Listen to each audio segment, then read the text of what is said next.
अस्सलाम वालेकुम नाज़रीन, मैं हूं अदनान हाशमी। जैसे कि आपको पता है, हुकूमत पाकिस्तान ने पेट्रोल की कीमत को एक बार फिर आसमान पे पहुंचा दी है। लेकिन क्या आवाम अभी भी इस महंगाई के बोझ तले दबी रहेगी? आइए आवाम से जानते हैं। क्या कह सकते हैं, ये आपको पता है कि ज़ाहिर बात है इसका बर्डन तो हमारे बंदे पे ही पड़ेगा।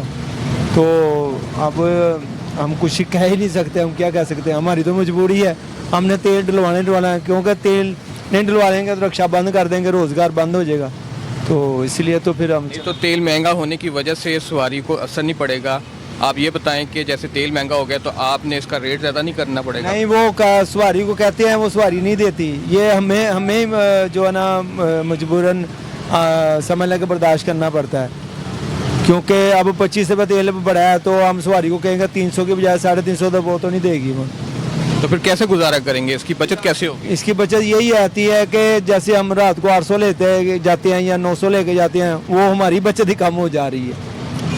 वो हमें ही फर्क पड़ रहा है कि यानी कि आपका कहने का मतलब कि आपके चूल्हे जो उनसे ठंडे होते जा रहे हैं, जाहिर सी बात है। हमारी बचत ही कम हो रही है। पेट्रोल ज़्यादा महंगा होता जाएगा, वो बचत हमारी कम होती जा रही है, क्योंकि हम किसी से लड़ तो नहीं सकते। पहले कितना कमा लेते थे आप? यही को 1200 1500 मतलब ले लेते थे खर्चा। बचत हाँ जी, सुबह लेके 7-8 बजे से शाम को 9-10 बजे तक। इतना टाइम लगाने के बाद आप इतना कमाते थे, तो अब तो फिर बहुत ज़्यादा कम हो। पेट्रोल रिक्शा है ना, तो इसलिए भी इसमें ज़रा बचत कम होती है। जो गैस वाला है उसमें ज़रा बचत ज़्यादा होती है। जी सर, अस्सलाम वालेकुम। जी वालेकुम अस्सलाम। मज़ा आया? जी बहुत। कैसा मज़ा लगा? बस आपको क्या बताएं कि मज़े ही ले रहे हैं। और ये जो रात को मज़ा दिया ये तो काफ़ी बढ़ के मज़ा है। आपके सामने ही है, ऊपर से गर्मी इतनी है, ऊपर से इन्होंने पेट्रोल की गर्मी दे दी है।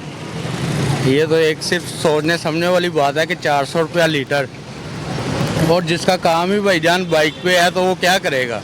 कितना कमा लेते हैं डेली का? भाई डेली का तो मंथली कमा लेते हैं। आपको पता ही है कि जो आजकल के हालात हैं, हैंड टू माउथ ही है हर बंदा।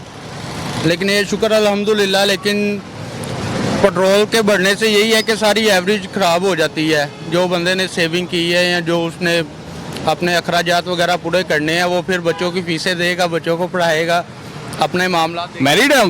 जी अल्हम्दुलिल्लाह। कितने बच्चे?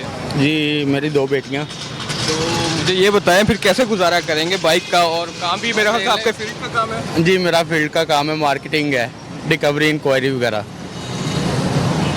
तो बस यही है, परेशानी है। हुकूमत से अपील तो यही है कि खुदारा कोई रहम करें आप, हम तो यही कह सकते हैं। तो आगे उनकी मर्ज़ी, आप क्या करें।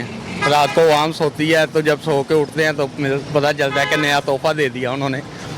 हालांकि नून लीग के सपोर्टर है, उन्हीं को वोट दिया है शुरू से। कैसा लग रहा है नून लीग के सपोर्टरों को ये महसूस? बस क्या करें, लोगों की बातें भी सुननी पड़ती है। जब कोई कहता है ना हाँ जी पटवारी साहब, तो फिर शर्मिंदगी भी तो होती है। आप क्या करें, कायदीन है, लीडर भी हैं, अब क्या कह सकते हैं। लेकिन जो गलत है गलत है। जो गलत है वो गलत है, बिल्कुल हक की बात करनी चाहिए। ये है कि ज़्यादती है। 200 तक जो पेट्रोल है ना पर लीटर, वो यानी कि आप कहते हैं कि जो इमरान खान का दौर था उसमें जो पेट्रोल का रेट था वो ठीक था? ठीक था। आप ये कहते हैं कि ये जंग के दौरानिया में ये जो भरा है ठीक है, लेकिन देखें ना हर तरफ बॉर्डर वगैरह भी अब खुले हुए हैं, वो सीज फायर भी हुआ है, रुकी हुई है, जंगबंदी है। तो इनको चाहिए कि ज़रा थोड़ा सा रहम करें।